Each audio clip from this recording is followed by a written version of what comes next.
easily scared. You know, I can't take it. I think Free Fire is a horror game. If you ask, you know, if it's literally the most competitive survival horror game out there. yeah, you hear all the footsteps around you. You know, you swing a corner and you get blasted by a shotgun. It's it is a horror game. Man. It's a horror game. You know what we need? We need a horror battle royale in the future. Oh man, that's gonna be spicy, really. Yeah. So instead of all these like bright maps, now we need dark maps. We need maps that where information gathering is more important. I mean, just kind of like bring back a little conversation we had earlier about third-party fights, right? Like maybe that's what Free Fire needs, more like stealth mechanics, things that allow teams to kind of like slip out of battle unnoticed. I mean, the one we have is pretty cool, you get to turn into a brush. That one is pretty cool. It's not gonna still, lie. I mean, on a map like Kalahari, sometimes that will be a little bit too obvious, I think. That is correct. The only map that has no like greeneries on it. Well, not really no greenery, but very little to the point that literally a bush will stick out like a sore thumb. So it will. With that expand and VGM getting into an early skirmish, and it seems like expand got the head start. I think an initial drop onto Boite, trying to look for the finisher, but then it actually will find it. VGM just losing that early fight. Expand looking for more, but Ban, he is trying really hard to keep it going, but unfortunately he just got pincered. Good move from Axel. 2 kills for Expand. Axel using an axle from the McLaren's axle to smash there and grab that. So good job, Axel, really. But nevertheless, Expand now having full control over Fountain View. Looks like they're also keeping Ocean View. They're also keeping very close to where Forest Red is, which seems to be their base of operations, quote unquote, when it comes to the map of Alpine. So that's been a pattern we've seen from even the last Alpine map as well. Meantime, King of Gamers getting to a scrap right now with MDH. MDH actually a little bit spread out now that I look at it, because Nero is all the way trying to hold back Sem9 over here, and he's completely solo in this regard. Is he going to get spotted? Indeed, he's already been spotted here, trying to hold his own here, taking a lot of damage. Zen-OP will take him down, but not before Nero actually took a huge chunk out of Zen-OP's health. Another member of MDH here, actually 2 of them are going to try to hold up against King of Gamers, who are right now inside the house. NP and Nuke inside the separate houses here. In fact, Nuke is on top of the roof here in order to try to just keep King of Gamers at bay. Now that's going to keep him exposed to a lot of damage here, while his teammate tries to provide support from a distance. That kind of forces Knight and Osaka to try to hold back a little bit. But right now, I think MDH is going to need a lot of backup, because King of Gamers still has a lot of people around. Newbie in the meantime snipes out that member of KOG, and NP is going to use this opportunity of the confusion here to try to put some more shots onto JLX. KOG, if they can take out MDH, then that's super good news. This is literally the team that overtook them, but not the start that they were looking for. Sem9 not wasting any time. They are now crashing the party. MDH not ready for this, but even more is KOG with JLX basically stuck in the compound. Nuke, he's hearing all of these footsteps from Sem9. I mean, MDH, they never really were committing to this in the first place, so they're not too worried about it. They are very far. Don't cry. He can peel away whenever he wants. Newbie, though, he's going to show up and just blast Nuke in the face. This is an easy takedown for them. Yeah, but the rest of MDH has already peeled away here, just allowing Sem9 to try to finish off King of Gamers maybe, but King of Gamers conversely also pulls away towards the solar array just south of where Sem9 is, and that's towards base camp. 3 members now, as a buyback has already been brought in by Kevin, so that's going to allow King of Gamers to be back to full strength. Now Sem9 scours the area near the solar array that unfortunately just kind of falls into this next red zone, so Zen-OP quickly makes haste to rejoin the rest of the squad. Expand. So far, so good. 4 points on the board. They need a recovery round for sure after kind of a slump for 2-3 rounds in a row. I mean, this team, if they're watching the broadcast, if they're looking at the leaderboard, they know they need a good round, and they also need Team Flash to not have a good round. Axis, on the other hand, they have made a bit of contact with Dewa United, but they are separated by water. on the opposite side of the island. So shouldn't have too much scuffle for now. This feels like a repeat of the last Alpine map, doesn't it? Yeah. Like, it was literally Dewa and Axis in the same positions. Dewa eventually made the way across the bridge. So let's see whether or not Axis will hold them back this time, though. So, I mean, that's I mean, it's funny to see that. But again, you know, when we talk about teams and maps, the relationship between the two of them, sometimes teams will always have a very set sort of like pathway that they normally do map after map, in spite of wherever the drop zone ends up being going to. Nevertheless, Heavy in the meantime getting an encounter with Anxiety, managed to catch them a little bit slipping at the moment, because not only did they take out Shomai there, but they may also be able to take out Got2b. So look at that Buffalo yet again. Ever the sharpshooter there, this time armored with AC-AT, makes quick work of Got2b. So Heavy now with 2 extra elimination points. Yeah, you love to see Buffalo in action. Just one quick shot to the skull. Anxiety still going with 2 members left, and they have also captured, or at least capturing a revival point advantage. So some form of solace for this team right now. They will have to tank that blue zone, but it's just phase number 1, not too big of a deal. All of the teams still left alive, and you know, when Anxiety gets fully captures this zone, we will basically hit the reset button. So, I mean, reset in every sense of the word, though, because, again, the newly revived members are still going to have to start their farm from scratch, which means it's only fists and pistols for them to begin with, as we continue on the endless charade between Dewa as well as Access Esports. Right now, this next circle actually lands on top of this fight here, so there's no incentive now for Dewa nor Access to move, and we might even see a potential for a water circle. This is the same circle that we got yesterday on Alpine. Almost the same, honestly. So, kind of a carbon copy. If that's the case, then maybe we get another Vietnam team against the Booyah. We'll see if that's going to be the case, though. I mean, Axis, they need to gatekeep Dewa, but I think VGN will keep Dewa busy. They have Heavy to contend with.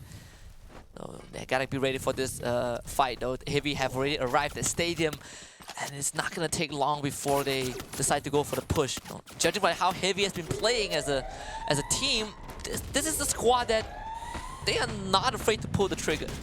Not afraid, really, but Axis is also opening themselves up to a flank now from Heavy coming from the southern side. Farang, in the meantime, getting a little bit of pepper shots coming in from Anxiety, though, as they run in the midst of their lineup on their way to this next safe zone. So it looks like they're going to be holed up here for a little bit. With Anxiety having been newly revived, they're certainly going to be looking to try to get some additional kills here before getting to the safe zone to just take the loot away from Farang. But Farang also has a vehicle as well, which they're using to circle around Shomai and keeping him on his toes very much. He spots someone through the window, now tries to run around the side here. 2 members of Farang now giving chase here, forcing Shomai into a very unfavorable position, and he's going to get taken down and out of the map. Actually, pretty decent value considering he has nothing and he still got a kill for himself, but the rest of Anxiety putting up numbers.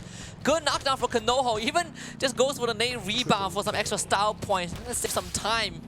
Second one for Anxiety so far. 2 more members of Farang left alive. Jembao goes for a cruise, but Toby, he's going to be around that area. How does Farang handle this? This is going to be the big question, though. They need to be aware of Anxiety, as Farang are very much split up. And on the mini screen down there, we see if Team Flash taking on Expand. This is going to be a big fight. Expand, if they win this one, they will get the pull away from Team Flash on the leaderboard. So far, Expand looking decent. 5 points in. Cobra 1 versus 1 wins out against Shin. A very crucial knockdown. Expand gets their boys back. Team Flash out of this one. Wow, that was very, very tight, though, for Expand, because Team Flash is no slouch when it comes to these close quarter battles, and it's good that Cobra and X-Ray were still able to hold their own despite the Axel getting knocked down quite early on, and as well as their teammate Too Fast already been taken out in the previous fight. So Farang, in the meantime, they lost by it, they lost Spade, so Jembal and Too Bad are now desperate to try to find a good revive point to bring back the teammates. Jembal's already found one, so he's going to be able to get a revive before the blue zone inevitably consumes him. So it's going to be a little bit of a late mid-stage circle though. So it's still not that painful for them. But so Farang definitely will be able to take advantage of having a lot of loot around stadium and plenty of buy points actually, as long as they can prevent Heavy from getting too much attention on them. MDH in the meantime bumping into anxiety right now. Look at where the circle is going. We are getting almost the same circle, but with more water this time. First Raiders finding Sem9, getting an initial knock. Sem9 pretty much spread out, but the bad news is only gonna get worse because we not only have a three-way fight on, you know, the northern side with KOG, First Raiders, and Sem9. As Sem9 tries to run away, you have Expand near that area. Let's see if Sem9 can make it through this. It seems like they can't. They have just fired a shot towards Sem9, towards Expand. So the Sem9 Expand battle is going to begin very soon. And if Expand wins this one, we are going to see this very this distance between first and second being closed. It's going to be such a good opportunity for Expand, isn't it? Yeah. Well, let's see whether or not they will be able to win it out, because it looks like it's going to be a battle between East Coast and West Coast pretty much, with the river just running right between them here. So, oh boy, this is going to be a spicy one indeed, as First Raiders and King of Gamers bump into each other now. The Thai squad trying to find a way around First Raiders, while First Raiders peel out to the outside here, making sure that the open ground is going to be toxic here for King of Gamers, as they also get a launcher trying to run away right now as the blue zone comes in. King of Gamers can only just watch as First Raiders entirely slips past their grasp and try to send some shots their way to no avail. First Raiders escape successfully. Lovely call from First Raiders. I thought that they would take on King of Gamers, but the call to just get away into the circle as a priority is great. Now they can get KOG, who are trying to kind of close the distance with their vehicle, but they won't have priority of their safe zone. And nonetheless, you have MDH nearby. Everyone is busy. 11 teams left, and we only, you know, we are already 12 minutes in. This is going to be so hectic for most of these squads. Sem9 getting free shots on the Expand, but not getting value out of that. VGM also helping out. Roy on the ground, brought back up. Axo on the fire. Oh, Expand in a really tough spot right now. They are getting intercepted left, right, and center. The circle is not helping any of these lads, but Expand might expire very soon. Their hopes almost dashed. Cobra trying to keep the hopes of his team alive, but that glue wall is going to go down. He puts up another one. ZenOP going in for the push. EXO is back up. They need to keep the hopes alive, but there's only one left for Expand. EXO is dead. Cobra the last man to stand up against ZenOP. ZenOP, do you have anything left in the tank? Cobra, do you have anything left? None for Expand. They are out. Wow, that's so messy there, and Expand certainly took like the brunt of most of that three-way there, but now it's going to be a two-way between Dewa as well as Sem9, and Sem9 are down one member compared to Dewa, so they are going to be fighting with a disadvantage. I wonder what happened with Farang just now. I saw them trying to loot outside in the blue zone, but it seems like they didn't have enough health packs or something, so they just kind of got taken out by the blue zone itself. Nevertheless, though, Dewa still trying to hold their ground against the Sem9 now, is Dewa, who are the gatekeepers for the leader on the board here. Rake getting a good quick shot there against Fikri. Should be able to finish him off just as the blue zone consumes them. Now two members left in Sem9 side. Oh, quick destruction of the glue walls, allowing them to just kind of like spend a lot of these walls right now as they try to hold the line here. Dewa still having the man advantage. Sem9 now. Raja has been taken out. One more remains here. Doesn't look like he's going to be long with his world though. Can he peel away from this battle? Looks like Dewa should be able to keep him out of harm's way there, as they now focus their attention to the center of the circle. Wow, Ren escaped with the help with the inhaler. He was so close to going down, but just little health. All you need is just a bit of health to get away, but Virus, he's been knocked. Oh, VGM right in front of them. This circle is gonna get it worse, and look at what has happened. Dewa and VGM now has to cross the river, and on the other side, you have MDH being the primary team waiting, but Dewa will not get the chance. Sem9 might follow as well. VGM getting a couple of pot shots in, but they only have one kill thus far. Axis on the other end of this river. VGM, how do they do this though? Heavy has gotten one part of the safe zone. MDH is the one under fire. First Raiders is actually there. MDH, unfortunately, I think is already out of this one. Axis Esports looking pretty healthy.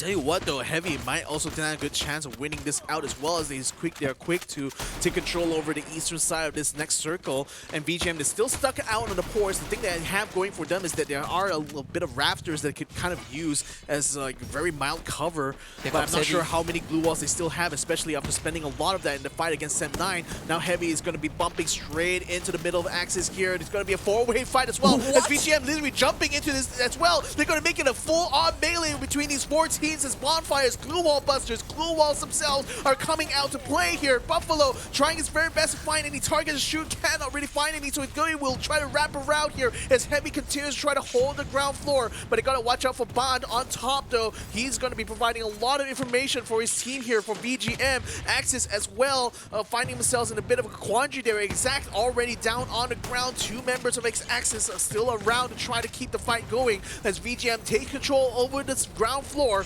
They're trying to find a way to get up to the next floor there. That's where First Radius Ikal is at the moment. Neptune is still on the second floor as well, trying to peek out through the windows to see any other members of Heavy trying to make their way inside. Yeah, it's the last circle is closing in. Axis and First Radius, they're trying to play this sneakily, but Heavy, he's looking for them. Me now, he's taking control of the second floor. VGM out in the open. Boite, not healthy. He is down. VGM still around this one. Ikao, he only has a pistol. This guy was revived. He has nothing, but he's letting the blue zone do the work. Can Ikao really sneak this away? It felt like it will be a big steal if Heavy cannot win this one, but Ikao, oh, he's moving. That blue wall has been knocked down. Axis is out. Heavy looking for the last member, and it's literally just Ikao. He's just gotten Tom XD on the ground. Heavy pushing in. They are not gonna let this slip away. Not this time, Fuda, I guess not. But Ikao could not sustain long enough. Heavy with the booyah to close out the last round of the day. Wasn't he on the literally on the rooftop earlier on? Oh, why did he decide to go down? If he had just stayed there, actually think that he would actually be able to stay out of reach of Heavy for most of it. But again, Heavy, as usual, looking a little bit more elated,